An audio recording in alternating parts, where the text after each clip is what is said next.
So we all know that sequels are going to be a thing or things that are either loved or hated amongst fans. Now, I'm one of those fans. I don't mind sequels.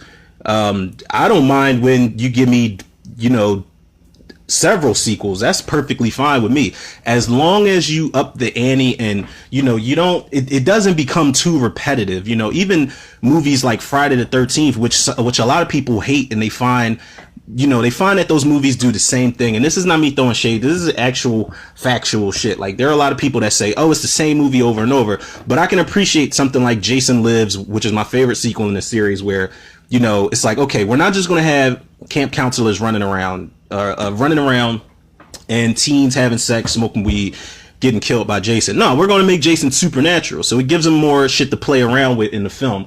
I can appreciate that. I can appreciate the most underrated entry in that franchise, which was the next movie, The New Blood. I can appreciate that because they brought a different supernatural element to it, where this girl has like telekinesis. She can, give Jason the fight of his life and all this other shit. Now, when they go off the deep end and they start, introducing ghosts and goblins and shit, literally goblins, and jumping from body to body, that's a little too much for me. But if it works, I can appreciate when sequels try something different, and they, sometimes you throw a lot of things to the wall that don't stick, and sometimes they do, man. That's just the way of the world of sequels, man. So like I said, they will forever be loved and hated amongst fans. I don't mind them, man, as long as they're, they don't necessarily have to be plausible depending on the property, but I feel like certain movies don't need sequels. Certain movies are perfectly fine by themselves. There's no need for a follow-up. Train to Busan is a perfect example of a movie that needs no sequel whatsoever. Yeah, they set it up. Zombies are still existing in the world. There were survivors at the end, but I don't need anything else, because Train to Busan, it crept its way into my top 5 zombie movies of all time. And that is very fucking hard to do because there's a shortage of great zombie movies. So when I saw the trailer for something like Peninsula, which is the sequel to Train to Busan, I'm like, doesn't look anywhere nearly as good as the first movie. And with that being said, we didn't really need it. So, but like I said, I'm one of those people. I don't mind sequels, as long as they give me the goods that I ask for. But in this instance, people, with this episode I'm about to do, this is something I was really anxious to do, but I couldn't get my list and my format together the way I wanted to. But lo and behold, here it is. But I just want to jump right into this, people. This episode is just going to be about basically when sequels did way too fucking much, man, and there are going to be some examples where sequels did way too much and I applaud them for it and it worked, and there are going to be cases where it did not work badly in their favor. But for the most, I can't tell you how balanced this will be, but I'm just going to jump right into it, people. Now, let me just say my number one example for when sequels did way too much. This is my favorite entry in this franchise, and I'm not biased because it did make this list. There are things that this sequel did that was way too fucking much, and it's a very risky thing, because you don't want to make your movie too cluttered, because it takes away from the story, it takes away from the character development.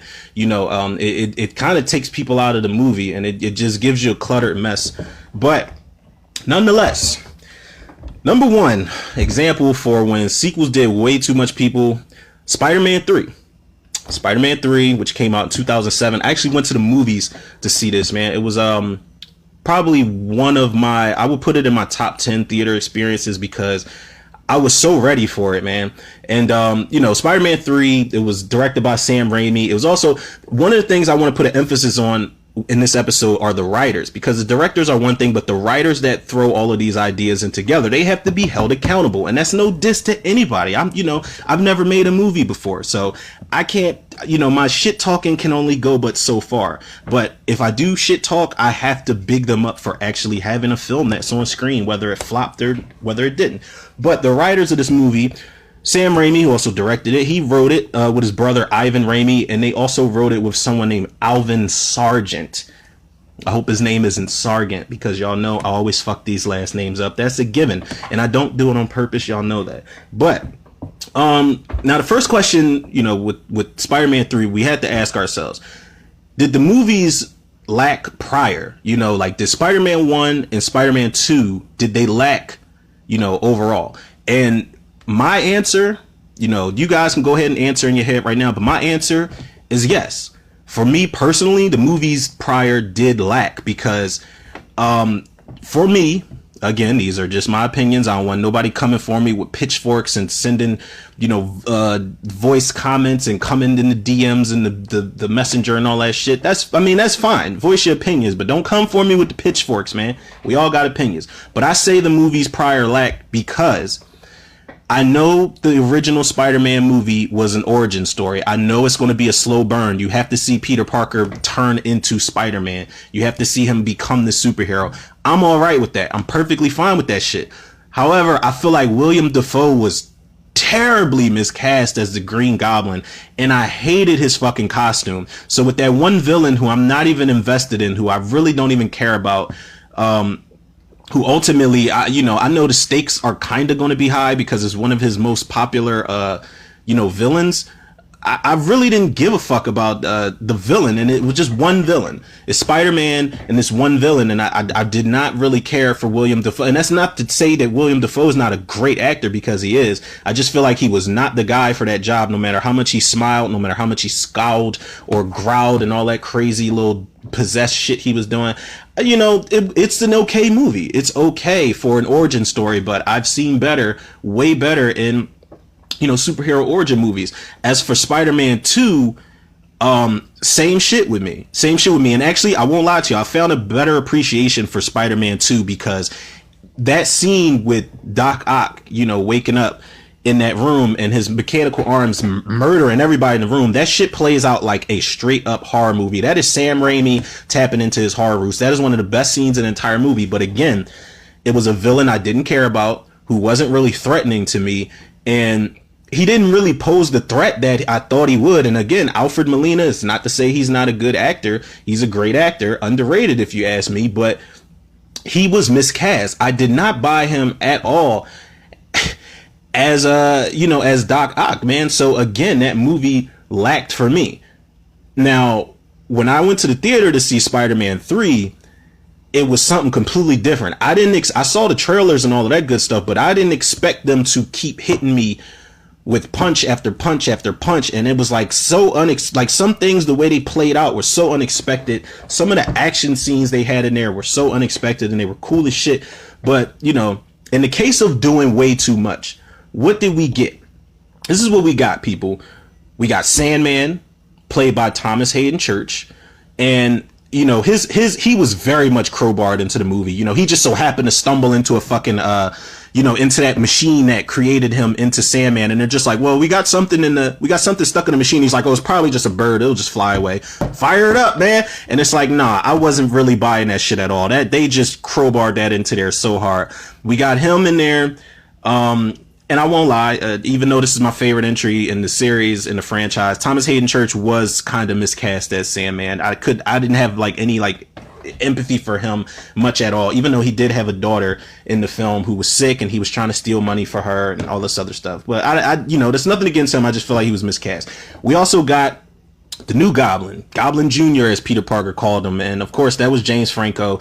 I actually like that angle because he was in the 2 movies prior, and you can see in part 2 he was on that quest for vengeance. He was about to kill Spider-Man. He didn't ultimately do it because he found out that his best friend Peter Parker was Spider-Man. So I didn't mind the aspect of the new Goblin, especially the fact that they teamed up at the end, and you had to remember they were best friends. And I like the amnesia aspect of it, but it was a lot, man. It was a lot. And we got the black suit, the symbiote just fucking crash landed out of nowhere. No explanation, no nothing. The symbiote crash landed and it jumped on I think it was Peter Parker's motorcycle, because him and MJ were looking at the stars and and the spider web and all that romantic shit. But we got the black suit, the symbiote. We got emo Peter Parker, who was walking around dancing. I know a lot of people hated that scene. I personally loved that scene because it finally showed Peter Parker take the stick out his ass, man. And I know it took an alien symbiote to latch onto him and make him kind of emo and evil, but I didn't mind that scene at all. The only part I hated about that was the fact that he slapped MJ, and he kind of looked like he was upset with what he did, but when he first backhanded her, he kind of was just like, yo, I told you to stop. He didn't say that, but he had that face on it. It was like, I told you to stop hitting me, on some baby boy Jody type shit. But again, they're throwing a lot of things at the wall. And one of the last things they threw at the wall, which I know people hated, and this was a really, really, really big breaking point for people to really hate this film, is, you know, they threw Venom in the mix. And, you know, we had Eddie Brock. Topher Grace played Eddie Brock / Venom. And let me just put this out there. The Venom in the Tom Hardy movie is very much comic book accurate, but the Venom in Spider-Man 3 looks more realistic. That's just, you know, just my personal opinion, people. Like I said, don't come for me with the pitchforks. But now what do we got? We got Sandman, New Goblin, the Black Suit, emo Peter Parker. We got Venom. We got all this shit they threw at the wall, people. Was it too much? For me, no. No. It was not. Because like I said, those two movies prior, they were not snooze fest in my personal opinion, but they were kind of like, all right, can you give me a little bit more? Can you give me a little bit more? So when you give me Sandman, whether these people are miscast or whatever case may be, Crowbar, when you give me all of this shit in a Spider-Man movie, when I went through two long ass Sam Raimi movies, which aren't terrible, by the way, but when I go through two long ass movies, when I'm expecting Spider-Man and Marvel, and I grew up with the cartoon and the comics and the toys and stuff, you know, I'm like, okay, I need a little more. So when you give me all of this stuff, was it too much? No, it wasn't. Now, the last question we gotta ask, did it work? For me, absolutely. It's my favorite entry in the series, man. They gave me everything that the two movies prior did not give me, and then some. You know, but you know, it could have easily, for me, it could have easily toppled to the ground and just been a terrible, terrible movie. I don't think it was. I think it's the best entry in the series because it gives me everything that I need. It gives you that trilogy type of you know, shock and revelation where you find out that, you know, Thomas Hayden Church's Sandman character, he accidentally shot, you know, Ben Parker, or Spider-Man killed the wrong person in the beginning. You get that revelation, the trilogy thing that they have to do. That's mandatory, basically. You know, you got some Venom that actually looked cool. He has some cool scenes for what he was given. Even though people say Topher Grace was miscast, I liked his, you know, I liked how the symbiote, you know, kind of made him evil. I like everything that they threw at the wall, basically. It stuck for me, people. And I know that's a very, very, very unpopular opinion, but that's what I have here on the Tudor Reviews podcast, people. Like, but in my opinion, overall, Spider-Man 3, you know, it did too much, but it worked out in its favor for me personally. So moving on to number 2. And this is one that gives you way more than I just mentioned, a lot more. And I don't know if people are, I don't know how torn people are in this, because I don't know too many people who are actually fans, who can call themselves fans of the franchise. I actually am. It's my favorite guilty pleasure franchise ever. Resident Evil Retribution, which is the 5th movie in the series, came out 2012. Of course, written and directed by Paul W.S. Anderson. Let me say something real quick about Paul W.S. Anderson. He wrote and directed the first movie. Alexander Witt directed the second movie. Russell Mulcahy directed the third. And then Paul W.S. Anderson would come back on for Resident Evil Afterlife, Retribution, the final chapter. So he's like the brains and the brawn behind the majority of the franchise. You know, it's kind of his baby. But that being said, people, did the movies lack prior to Resident Evil, the 4 Resident Evil movies we got prior to this Retribution? In my opinion, hell no, the Resident Evil movies didn't lack, because they give you a lot of shit in these movies, and they still had so much more to offer that they didn't show. That was fine. The first movie, what did they give us? They gave us the mansion. They give us a quick glimpse of the crows, even though it was very short-lived, the mansion and the crows. But we get the dogs, we get the zombies, we get the liquor, we get a train that wasn't even in the original Resident Evil game, if I'm not mistaken. I wouldn't know. I didn't beat the game. I don't have the patience for those fucking games. I was just talking about it in the Cinemaniacs group. Shout out to the Cinemaniacs Facebook group. But I was just talking about this yesterday. I don't have the patience for these games, but I think the train was in Resident Evil 2 or 3, if I'm not mistaken. I want to say part 2. Doesn't even matter. It's the game. We're talking about the movies here. But the first movie did not lack for me. It's actually the more and more I watch it, the more I see they paid attention to detail, and they do have a lot of shit from the Resident Evil game in that movie. So the first one was fine. The second one was a little more tame for me. But what does the second one give you? It gives you the dogs again. It gives you Nemesis. It gives you zombies. It gives you zombies in the street, and the STARS members fighting the zombies in the streets, which is a nice nod to Resident Evil 2. Everything was basically like very much out in the open, out in the streets. You know, cop cars crashed here and there. What else did they give us? They gave us Jill Valentine. They gave us Carlos Oliveira from Resident Evil 2, I think. Oh, no, it was Resident Evil 3, and they gave us Nikolai from Resident Evil 3. They gave us characters, and it's kind of scattered the way they introduce these characters in sequels that are in different games or whatever. That's neither here nor there. Then, let's think of Resident Evil 3. You know, they gave Resident Evil Extinction, which is the best one in my opinion. They gave us crows, full-on crows, Alfred Hitchcock the Birds on steroids. You know, they gave us the Tyrant from the original one. They gave us more dogs. They gave us zombies. They gave us literally the zombie apocalypse, the epitome of the zombie apocalypse on screen. They gave us a lot of shit in that movie that I could appreciate. And Resident Evil Afterlife, they introduced, you know, the Las Plagas zombies. Oh, I didn't even mention that they introduced Claire Redfield in the third movie. In the fourth one, they introduced Chris Redfield. They introduced Wesker. Actually, Wesker, I'm sorry, was introduced in the third movie. You know, you have all these elements in the fourth movie. They introduced one of the best, who had one of the best scenes in Resident Evil Afterlife, which was the Axeman. So part 4 had a lot of shit going for it. And even still, there was so much more they could have threw in those movies that they didn't. But the things they throw in here, they know what type of movies they're making. Resident Evil, the movies are the Fast and Furious. They are the Fast and Furious franchise of the horror sci-fi / Matrix / action type of world. They know exactly what the movies are. They're going to up the ante every time. It's going to be batshit nuts. And they're going to make sure people that are hardcore fans of the source material love it. Now, with Resident Evil Retribution, like I said, the movies didn't lack prior.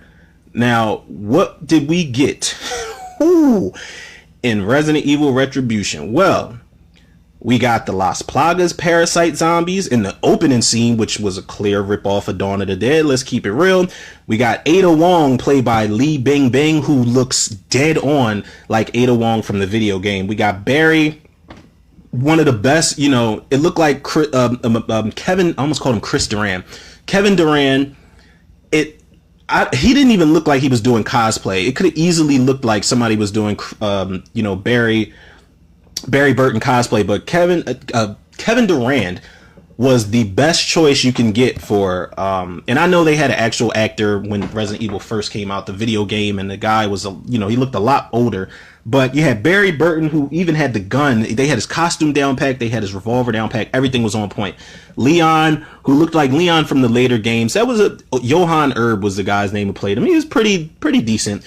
I think the actor's name was Sean Ashmore to play Wesker. You get evil Jill Valentine. You get evil Rain, who was a clone. You know, Rain, Michelle Rodriguez's character, died in the first movie. You get evil Carlos. You get evil One. I can't remember that actor's name, but the guy who got chopped up with the lasers in the first one, he's back in it. You get a big ass licker that's chasing after everybody and wrapping them up in sticky cocoons. You get a good Rain clone that, you know, ends up getting killed by the licker anyhow. You get a fucking Alice clone who has a daughter. You get a Carlos clone in the beginning of the movie, like I said, which was a Dawn of the Dead ripoff. You get those Nazi zombies with Tommy guns and machine guns and shit. And you get not one, but 2 X-Men in one of the best scenes in the entire movie.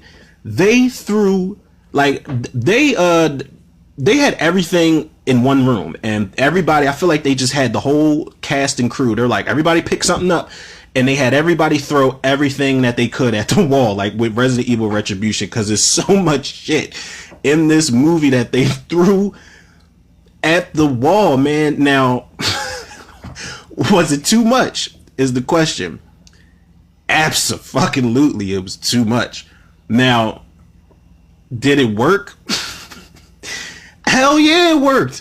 It's a fucking Resident Evil movie, people. It worked perfectly because, listen, let's keep it a bean, man. Like seriously, anybody that's into these Resident Evil movies, by the time you get to the second one and they introduce Nemesis and all this type of shit, then when you get to the third one and Alice is manipulating fire, like with the umbrella thing that's going on inside of her body, there are no holds barred after that third movie. So when you get to the fourth movie and they're ripping off Matrix scenes with 2 Alice clones just slicing through people and shooting up an entire like Umbrella Corporation and blowing the building up, like by the time you get to part 5, I don't want to hear nothing.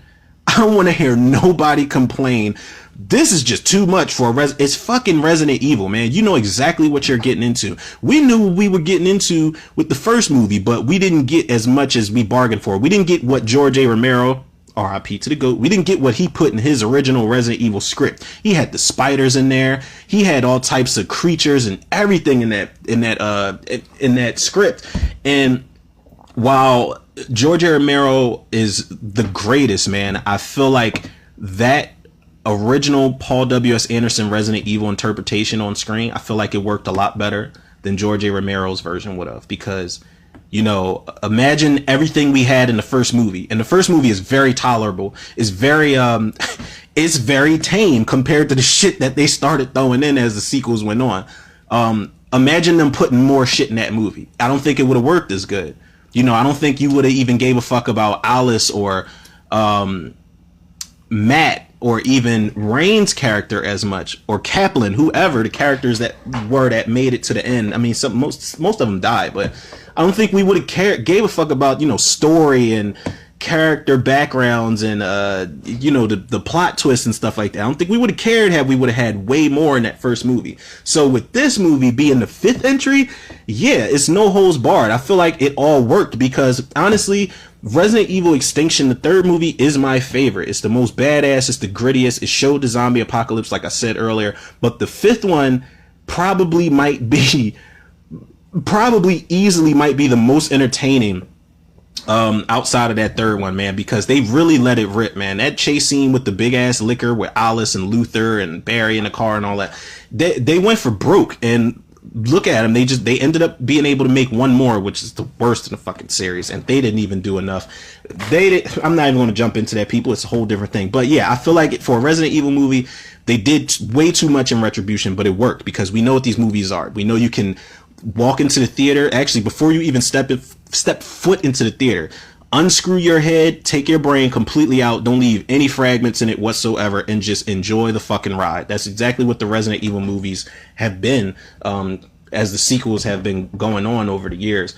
Now, I'm just looking at it now. Let's jump into number 3, people.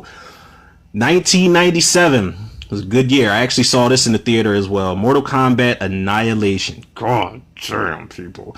This is going to be a little bit different on my end. And listen, make no mistake, I'm a Mortal Kombat fan.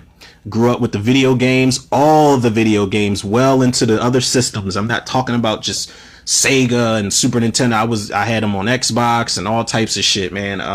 And I still, you know, play the games now. I'm getting hip to the new ones now, and they're pretty fucking fire. But even watched the cartoons, had the toys as a kid, everything, you know, the comics, everything.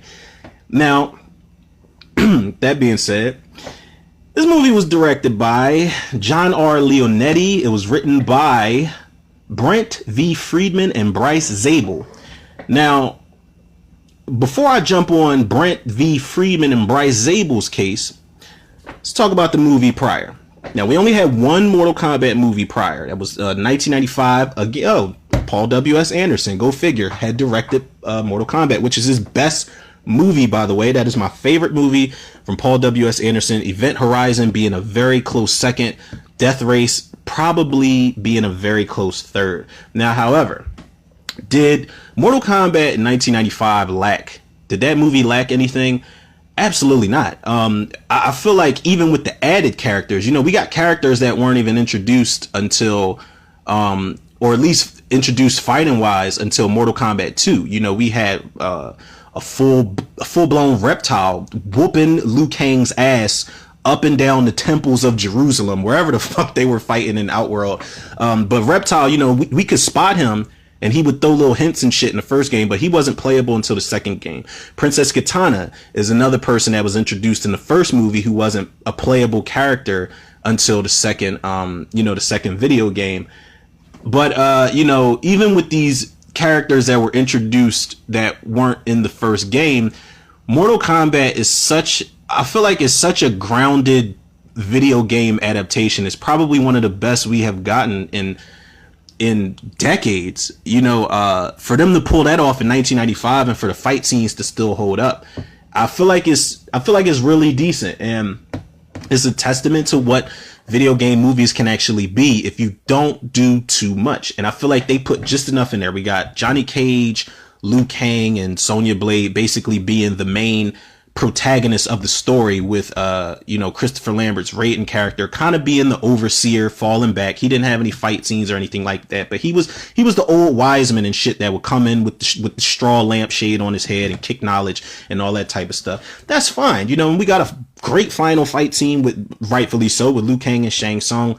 Knocked Shang Tsung onto the pit of spikes. So I don't think the movie prior lacked anything. I feel like they did a bang up job on the original Mortal Kombat movie. Now, with that being said, the second film, Mortal Kombat Annihilation, what did we get? They said, wait, we didn't do the first game justice. Let's blend in part 2, 3, and 4 is what they said. And what we got, people, and now listen, make no mistake, I'm a Mortal Kombat fan, and I ain't gonna lie, when I saw this in the theater, I was a kid. I thought this was the best thing since sliced bread, people. Sliced bread with butter on it and jelly. I was impressed. I was in awe. I was like a kid in a candy store, man. I really was. Me and my friends.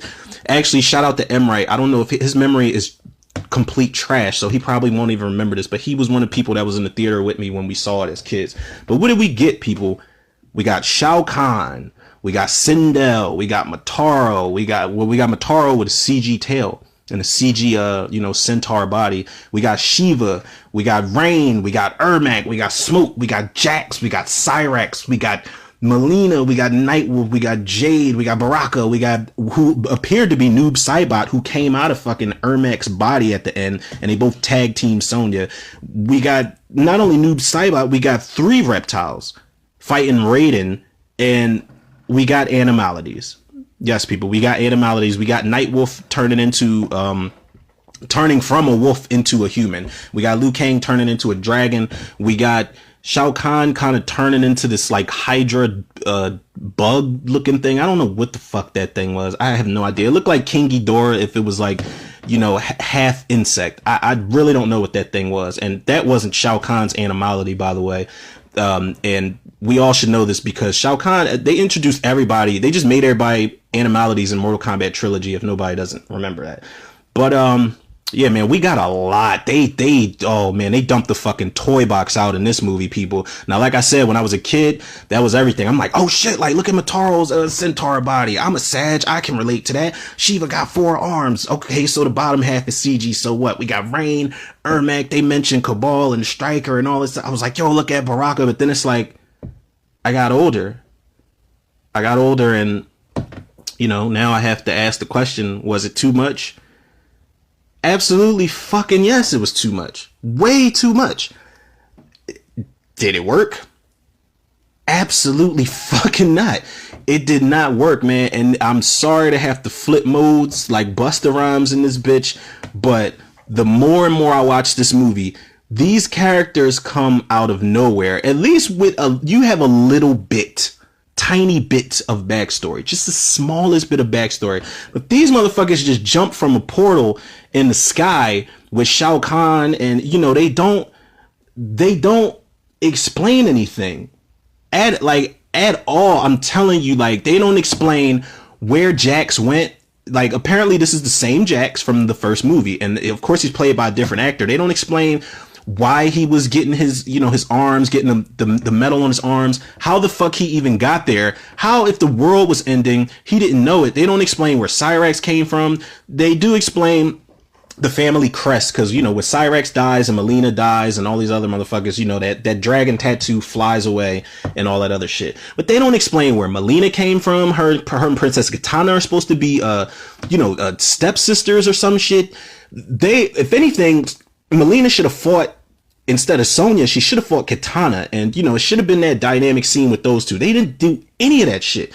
Fucking Nightwolf has one scene and he looks like the way that actor, they got the perfect actor to play Nightwolf, because the way they applied the face paint to him and the way they did his his costume, it looks fucking awesome. They don't explain where Jade comes from, any fucking thing. Nothing is explained. They don't explain how Reptile came back and just duplicated himself or replicated himself. Pun intended. I was about to call him Replicile. That is actually a new Mortal Kombat character I just made up on spot, people. But I'm trying to say, I don't know how Reptile replicated himself into 3 motherfuckers and was fighting Raiden. I really don't know. But they don't say how Ermac can produce Noob Saibot. I really want to say that was Noob Saibot because it was a black ninja. I don't know. They don't say how he can produce Noob Saibot out of his chest. Nothing is fucking explained, yo. And I feel like they really went for broke, and I feel like this is exactly why they never made another movie up until now. Now, the new Mortal Kombat movie, it's got an R rating. They look like they got a pretty dope ass cast. They are not releasing until next year, I think, and I'm pretty sure that might get pushed back. Who knows? But I feel like there's a good reason we haven't gotten a Mortal Kombat movie since then, because I feel like they had to take a step back. Like Midway probably was like, listen, we gave y'all this property and y'all shit the bed. So, Mr. Leonetti and you, Brent V. Friedman and Bryce Zabel, get y'all asses over here. Take these walking papers. We appreciate what y'all did do and didn't do for us. Get the fuck out of our office.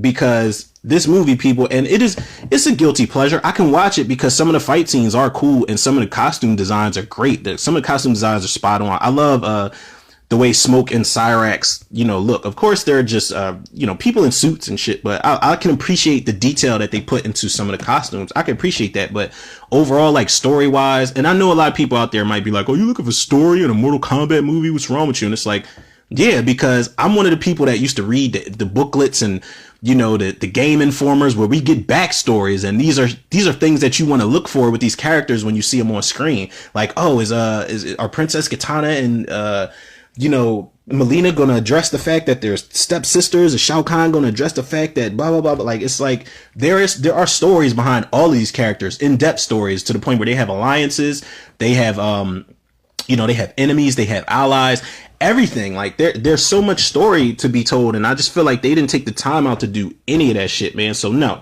it didn't work, man. I'm sorry to Mortal Kombat Annihilation, but like I said, I do give it the credit in the sense that it is a guilty pleasure for me. But I don't know, man.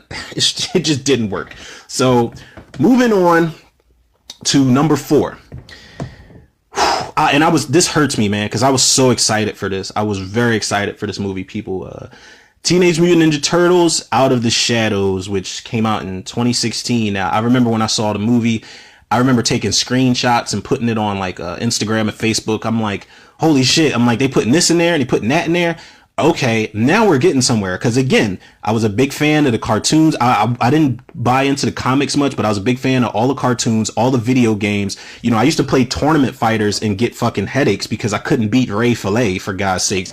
And I always used to play with Casey Jones, in that video game. But I used to get the toys, everything. Everybody remembers the van, the toys that was, they used to shoot the manhole covers out of the front of the van and all that shit. I was a Turtles nut, man. I was a Turtles geek, for real. But actually, let me just say this. My favorite will always be the 1990 Ninja Turtles. I don't give a shit if they are Jim Henson puppets. I love that movie because it's very soulful, it's very emotional, it's very dark in tone. And there will be a series of commentaries I do for movies that were kind of intended for kids, but that had a lot of adult humor and dark, toned themes to it. And the 1990 Ninja Turtles is definitely one of them. The sequel's okay.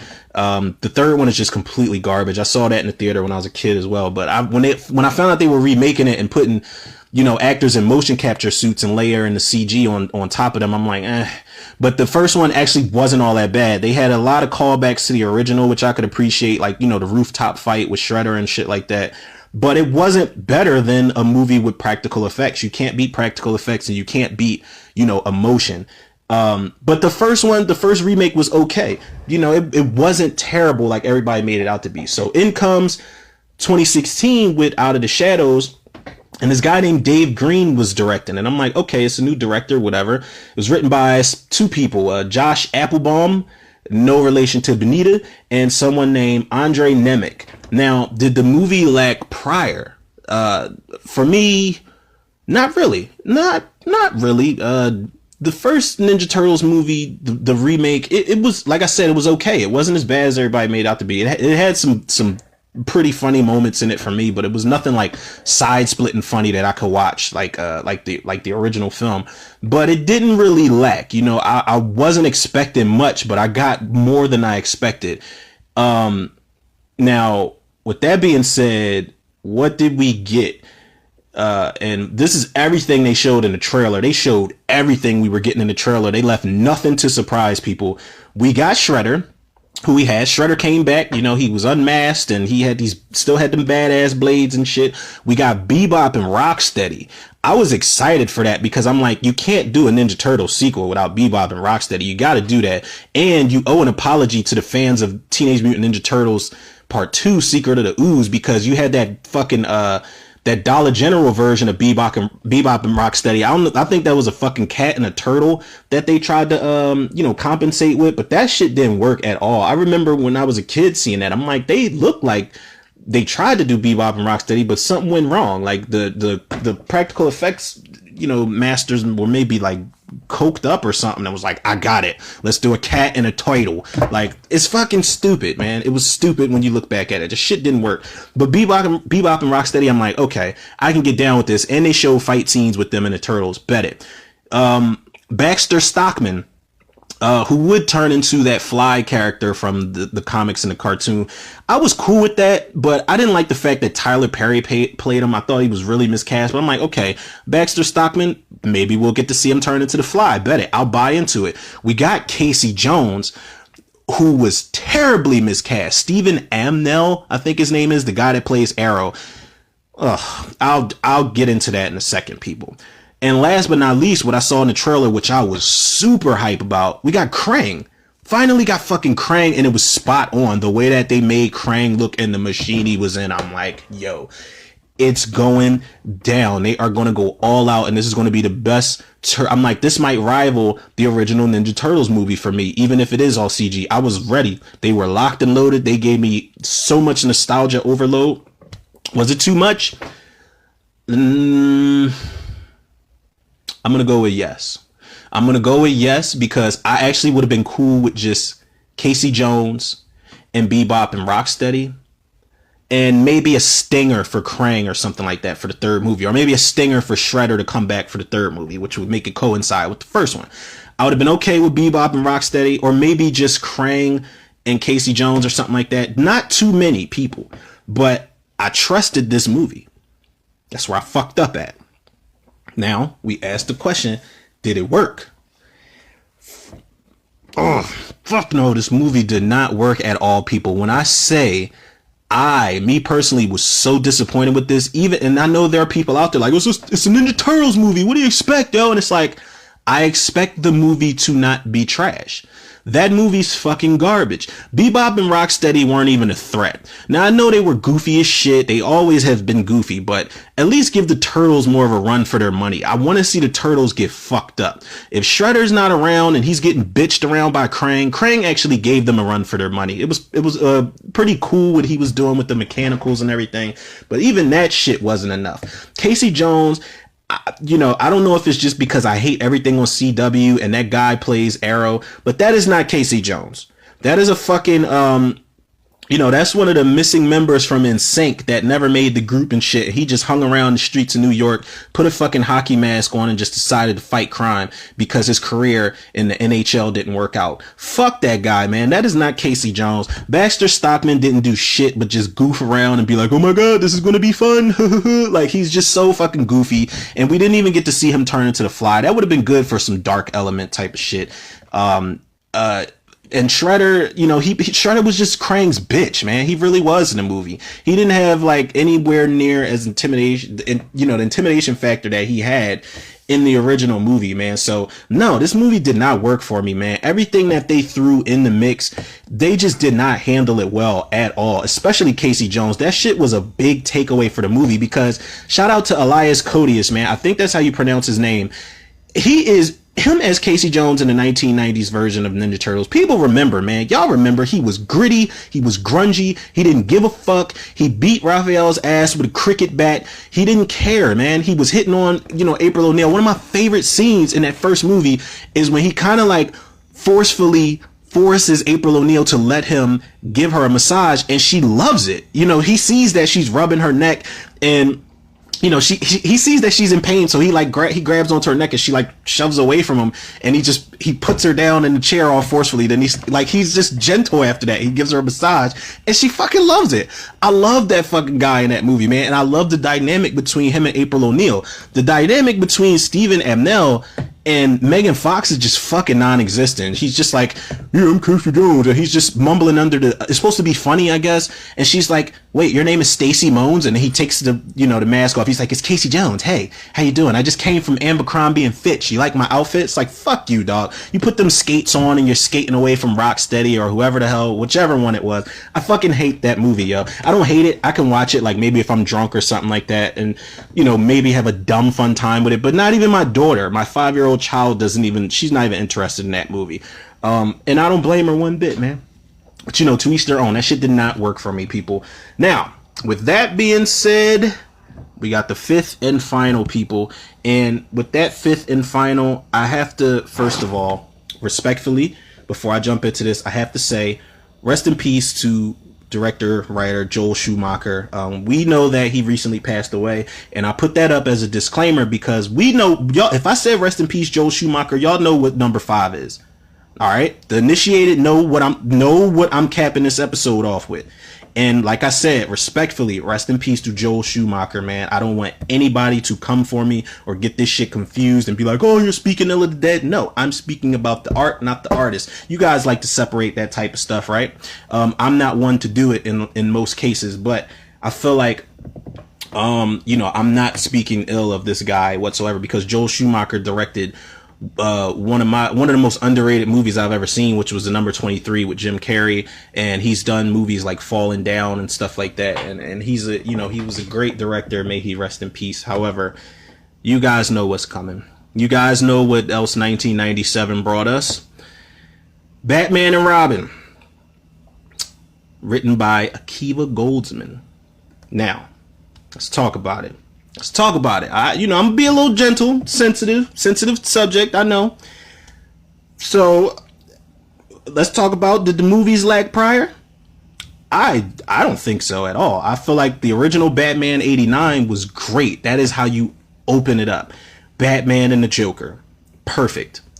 Nobody else, just Batman and the Joker. It's basically about them two. Of course, you have Vicky Vale and Alfred and Commissioner Gordon and Knox and Harvey Dent. You have these characters thrown in there. That's all good and well. Tim Burton did a bang up job on that movie. And the second one, I feel like it was in a lot of ways a perfect sequel. It went darker in tone. You introduce not only the Penguin, but you introduce the Catwoman, and you introduce Penguin's parents, who were played by Paul Reubens, who is our beloved Pee Wee Herman, and the chick, I cannot remember her name, and I'm so sorry, who plays Simone. Like, Pee Wee and Simone from Pee Wee's Big Adventure playing Oswald Cobblepot's parents. That is a classic Tim Burton move right there. Genius. But Batman, he's torn between two villains. One villain who actually doesn't want to be a villain, the other one who is bent on like almost tyranny in a way, which was the Penguin. And they did it right, but then you have another villain added in the mix who's just built on like some type of political domination. And I'm not talking about the Penguin, I'm talking about Max Schreck, played by Christopher Walken. But I feel like it was a good balance. Now, enter Joel Schumacher. I can't remember what year Batman Forever came out. And I feel like in Joel Schumacher's defense with Batman Forever, it is not as bad as people make it out to be. It was just a crazy shift in tone from what we got prior. And that was one of the reasons behind that was, the main reason behind that was that, you know, the studios and execs felt like Tim Burton was scaring the shit out of kids. They couldn't even sell toys based on those versions of Catwoman and Penguin. So they had to go back to the original designs from like the TV show and the cartoon and shit like that. And I remember that happening because I was a kid, you know, and McDonald's sold toys and shit. So I was just like, wait, this isn't Danny DeVito. This isn't Michelle Pfeiffer. Cause they couldn't merchandise off of how dark that fucking movie was. Kids were frightened. And, the movie is very dark. There's a lot of sexual innuendo in the movie. You know, babies getting snatched up in the middle of the night. I actually did an episode on pertaining to that movie when I talked about my favorite Tim Burton movies, top 5 Tim Burton movies, if y'all want to check it out. But the movie was very dark, so I feel like the shift in tone kind of threw people off. Batman Forever was very, you know, it was way more lighthearted. It was a lot goofier. It was way more colorful. Gotham didn't seem as dark. It almost seemed like Gotham would be okay because it was run by goofballs. It wasn't run by, you know, henchmen who were, you know, putting fucking gas in inflatable float things at parades and shit. You know, it wasn't run by the Red Triangle gang who were just people dressed up like clowns that were jumping in the sewers with people's babies and shit. Like, you know, it was just run by goofballs with two-tone masks on. You know, you had Two-Face and the Riddler and all that good stuff. Did that movie lack? I don't think so, because, you know, you even as silly as it is, like I said, it's not as bad as people make it out to be. You know, you had Batman again up against two villains. You know, you had him up against Two-Face and the Riddler, but he ultimately ended up having help, which I appreciated back in the day. Not so much now, but I appreciated it back in the day.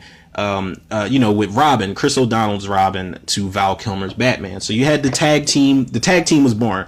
So then we have, what did we get next, people, in Batman and Robin? We got the man, the myth, Arnold Schwarzenegger as Mr. Freeze. We got his gang skating all over the place. The hockey team from hell, as Robin called them. You get Bat Skates. You get Bane, his quick origin story and his transformation. I'm not gonna lie, I actually still like the way they did that transformation. I don't know, you know, how much was animation and how much was what, but the way they made it look, it was very creepy. It's very bubbly. It's just weird to watch Bane's transformation sequence. Jeep Swenson is that actor's name, by the way. Rest in peace to him, because he passed away some years ago.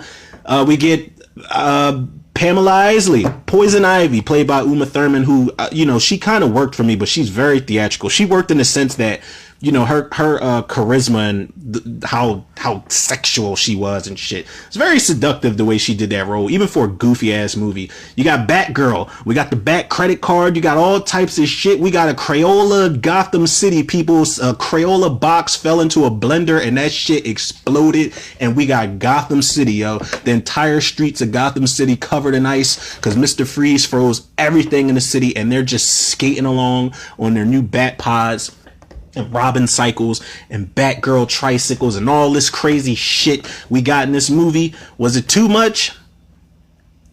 Hell yeah, it was. I ain't gonna lie. But again, as a kid, when I saw it, I'm like, whoa, they are throwing everything. This is crazy. But then again, I got older. And when I watched this movie as an adult, actually as a teenager, let me correct myself. When I watched it as a teenager, I'm like, hold up. I was not old enough to be smoking weed and drinking alcohol back then. I'm like, I'm completely sober. Like, what is this? What's happening? Even a movie like Batman Forever was goofy, but this shit, they have pulled out all the comedic stops. This shit, they took it literally when they said comic book movie, yo. And again, rest in peace to director Joel Schumacher, man. No disrespect, but brother, up above, I'm looking up to the ceiling right now. Please, I need answers. I don't know if this was all Joel Schumacher, if this was studio involvement. Like, they were like, wait, what do we got? Mr. Freeze? All right, we need Poison Ivy. Let's throw in Bane too. Can we get, what's that girl's name from Clueless? Can we get her too to play Batgirl? We got Chris O'Donnell back. All right, MasterCards, can we get like a bat symbol on that? We need some more color here. Can we get like glow sticks and all this flash? Like, it's too much. And if I'm not mistaken, Coolio's in this movie. And there's a scene where Batgirl's she's having a race with these guys who got this glow in the dark skull face paint. There's a little midget looking kid who's cheering them on like, let's go. Like, it's fucking nuts, man. The shit that this movie literally can glow in the dark. Like, I'm actually looking at this movie right now. I have the Batman collection, the 4 film favorites. It's got all the first 4 movies on it. I feel like the 4th movie, Batman and Robin, literally can glow in the dark. I feel like when they finished that movie, the fucking film reel, when they took that shit and placed it in Warner Brothers Studios, I feel like that shit was glowing in the dark, yo. I kid y'all not. It was neon. It was like a light show. It was like, I don't even know, people. As you can see, I'm going off the deep end here. I'm losing my mind. I saved this movie for last because it is one of the most disrespectful Batman films I've ever seen. And you got people out there who hate The Dark Knight Rises. Get the fuck out of here, man. Please. I will take Tom Hardy as Bane with a, sounding like he's got a styrofoam cup over his face with an accent. I'll take that. I'll take Anne Hathaway as a kind of sexed out, charismatic, almost called her cat girl, Catwoman.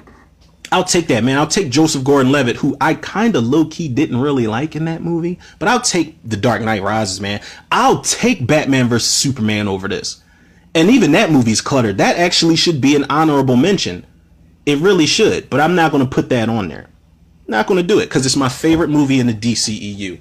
But people, yeah, Batman and Robin, I'm sorry, man. I don't know how many times I can say rest in peace to Joel Schumacher, but that movie is just, nah, I can't do it, people. I can't. Not with that one. So, in closing, I want to say this, man, to those, of course they're not going to take advice from me. They're probably like, oh, you got a fucking audio podcast on Anchor, kid, whatever. And they just, light their cigars up like, let's make more movies and shit and just throw stuff at the wall. They're not listening to me. Those Hollywood execs, they're sitting in their, their offices, snorting coke, drinking Louis the 14th and shit like that, smoking cigars. They're doing all types of shit, coming up with movies and making millions and millions of dollars.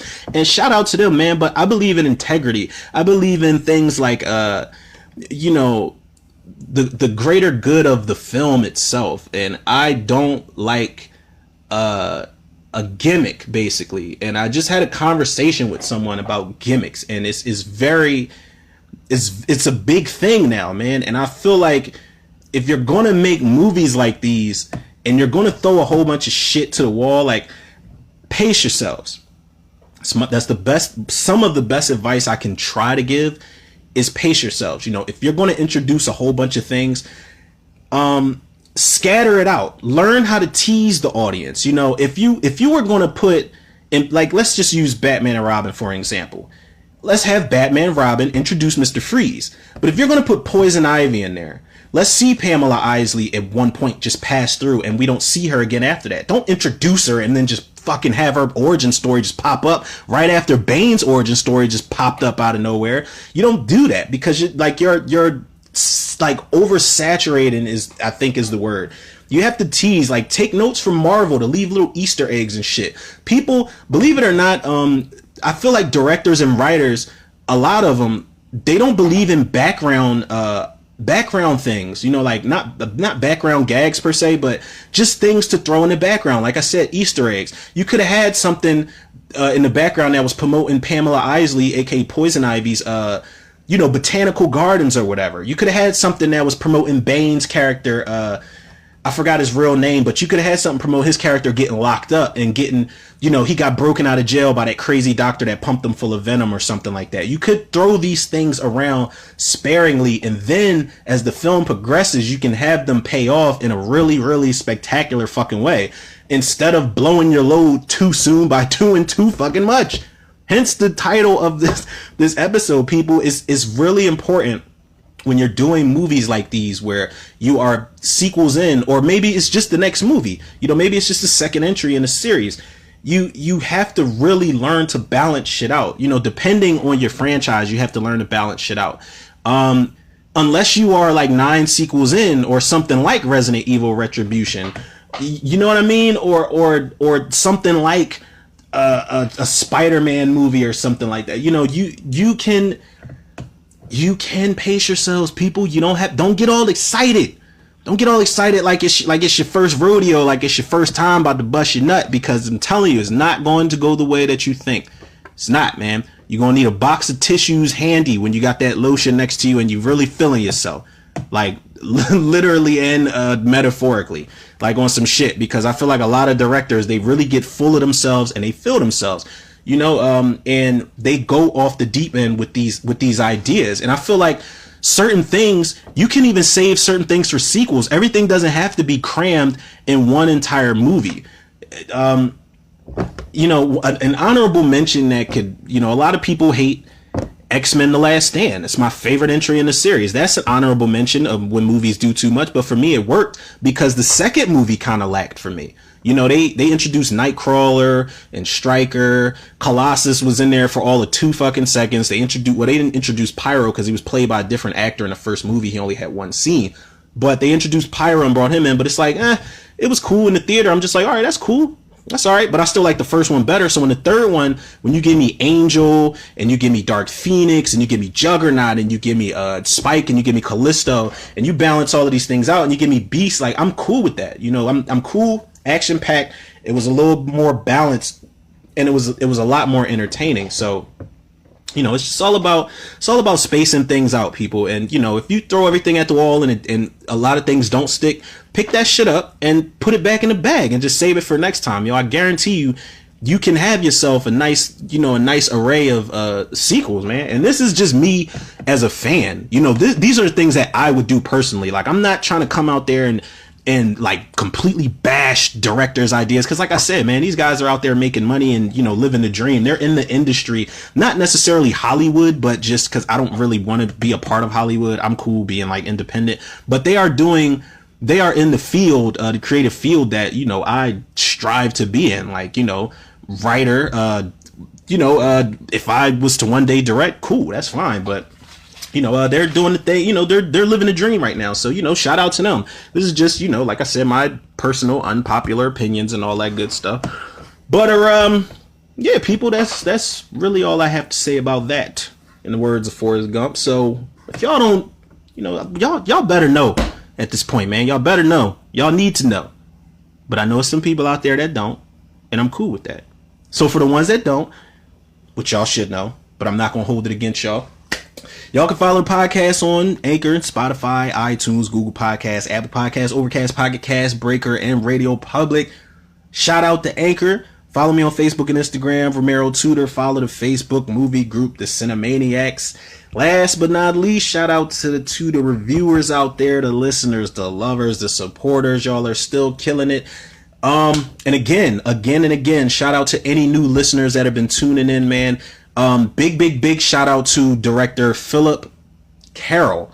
And he actually shouted me out on Facebook, man. He's got a movie coming out called The Honeymoon Phase. If you guys haven't checked the trailer out, please check it out, man. It looks like a crazy psychological thing that plays on how, you know, maybe technology can fuck up your relationship and things of that nature. It's a really, you guys got to watch it and, you know, interpret it for yourselves. I did a trailer reaction and my trailer thoughts, you know, on the podcast if y'all want to check that out also. But big shout out to that guy, man, because he definitely showed love to the Tudor Reviews podcast and posted my episode. I appreciate the love, man. Like I said, I get way more love and responses from, you know, you know, for lack of a better word, the lesser known independent filmmakers who actually are really out here making it happen, man. And they're making better quality films than a lot of shit we're getting in Hollywood right now. So shout out to all the indie filmmakers, writers, actors, producers out there, man. Keep doing y'all thing, man. I will definitely show the love and support back to y'all, especially, but not especially, but, you know, I like to balance everything out. But also, not even also, but, you know, again, shout out to the Tudor reviewers, man, because